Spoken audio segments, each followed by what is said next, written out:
আসসালামু আলাইকুম। বাংলাদেশ ইস্যু থেকে আমি আছি আপনাদের সাথে সাজিয়া শর্মী। সিলেট কৃষি বিশ্ববিদ্যালয় হলে যৌথ বাহিনীর অভিযান, অস্ত্র উদ্ধার। সিলেট কৃষি বিশ্ববিদ্যালয়ের ছাত্রদের 5টি হলে অভিযান পরিচালনা করেছে যৌথ বাহিনী। গতকাল বৃহস্পতিবার পরিচালিত এই অভিযানে রামদা, চাকু, লোহার পাইপ, কিরিস, মদের বোতল উদ্ধার করা হয়।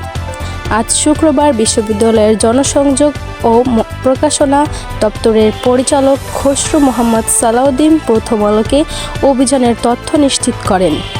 তিনি জানান, বেলা 3টা থেকে সন্ধ্যা 6টা পর্যন্ত অভিযান পরিচালিত হয়।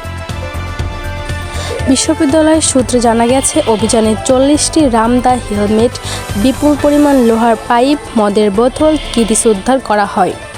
অভিযানের কতটি অস্ত্র উদ্ধার করা হয়েছে তা গণনার কাজ চলছে, তবে কাউকে আটক করা হয়নি।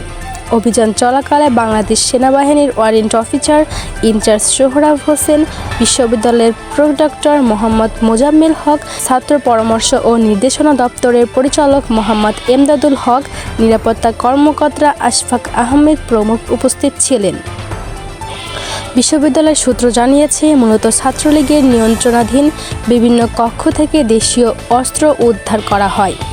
এর মধ্যে সিলেট কৃষি বিশ্ববিদ্যালয় ছাত্রলীগের যুগ্ম সাধারণ সম্পাদক মোহাম্মদ মেহেদী হাসান, সহ-সভাপতি আতিকুর রহমান এবং ছাত্রলীগ কর্মী মেহেদী হাসান লিঙ্কন সহ কয়েকজনের কক্ষ থেকে দেশীয় অস্ত্র উদ্ধার করা হয়েছে।